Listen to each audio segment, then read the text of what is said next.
Hi, this is Rick and Anna.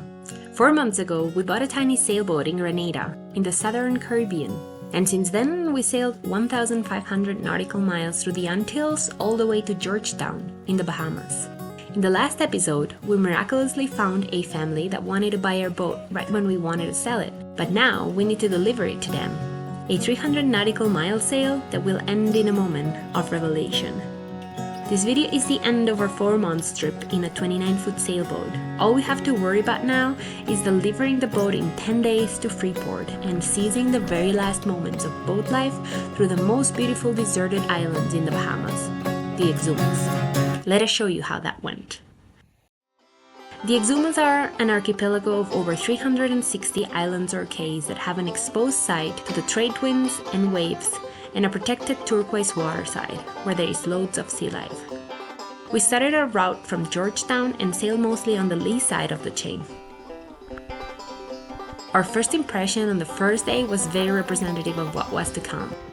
First, we had to stop at this deserted island inhabited by swimming pigs. The tale says they survived from a shipwreck that occurred many years ago, and now they are fed from locals and tourists. They were cute, but also scary, especially the horny males.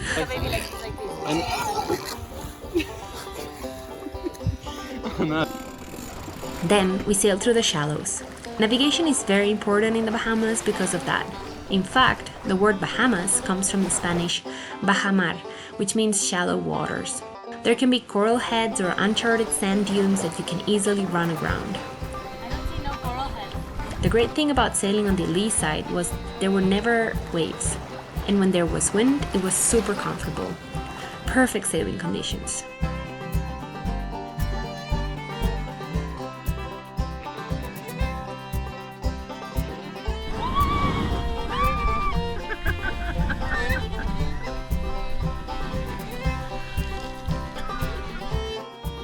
In the water, there were always barracudas coming to say hi.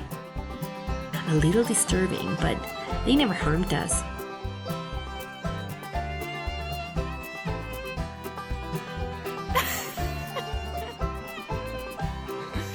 Hello. Are you having breakfast? It's better than on anchor. That's how it works. On our second day in this magical place, we woke up to a beach full of iguanas. They were super curious and friendly. Hello, buddy.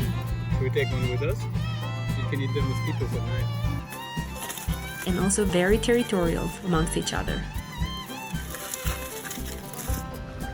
The sailing afterwards was so calm that I was able to do some yoga while underway.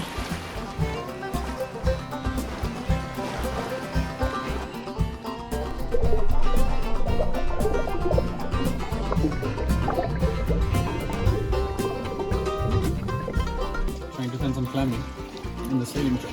Did you find some? Maybe.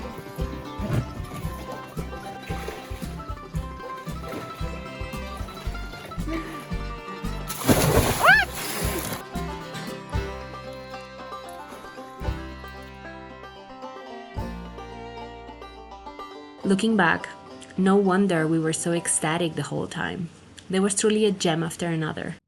Today, there's a little bit more of a flow, so we're gonna go head to Little Farmer's Cave, which is the typical Bahamian little town.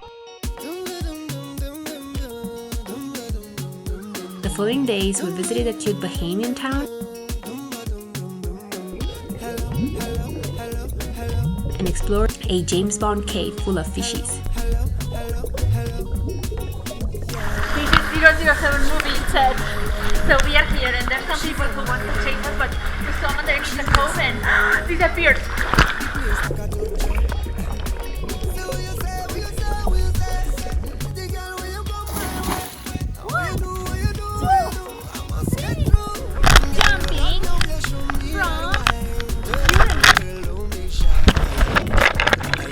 We also jumped in the water every day, which made us feel so alive. And visited the incredible underwater aquarium, a small corner in the sea that had an abnormal amount of fishes and sea life.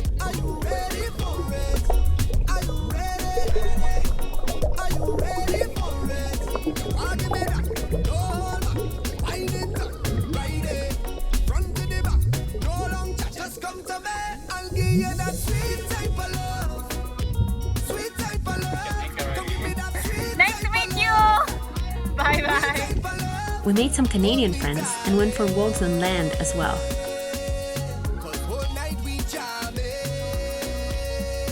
We visited the Land and Sea Park, a tidal stream through the mangroves of a little island. How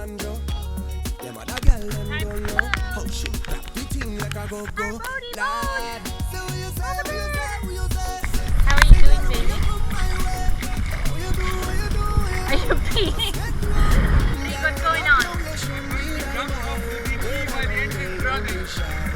Jump! Ah!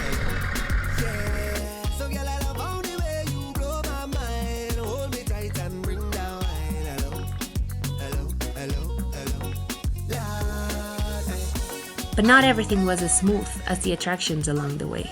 We had bought food in the DR, accounting for a month in the Bahamas, and we were running low on provisions.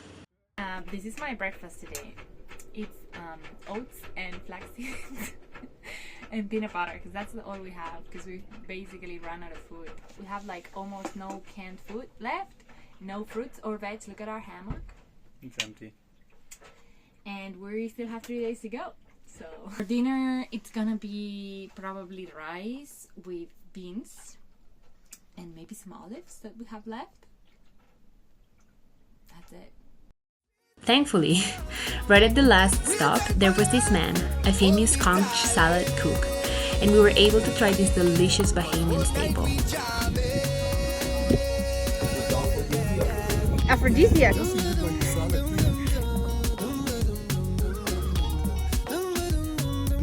So clean. Yeah, because I heard they're very thin.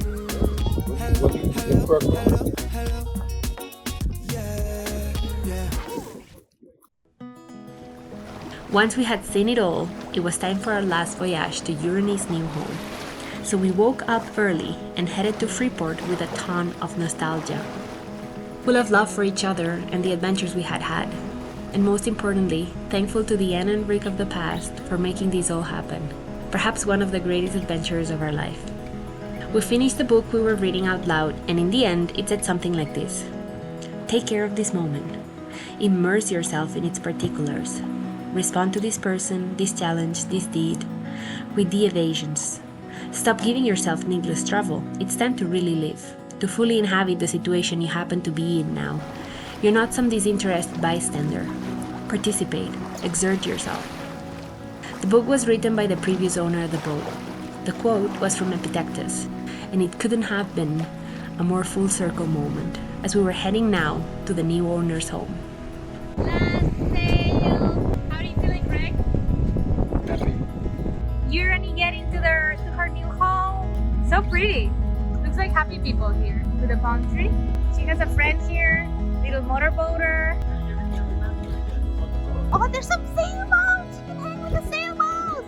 Urani was going to have a happy life with the loveliest family, and this whole thing also allowed us to meet these wonderful people who welcomed us to their place for a couple of days and shared their foods with us. In the end, what you get to keep from the greatest experiences is relationships, and ours was formed in a very special moment of our lives. Hi. She's so pretty. Right on the last day, I started being fed up with sailing. The fact that this happened in the very end is a highlight of the trip for me. I seized the journey until the very end, but I was also able to look forward to whatever we do next. Thank you, Celia and Dan, for taking care of Urani. We hope she makes you as happy and free as she made us. Love, Rick and Anna.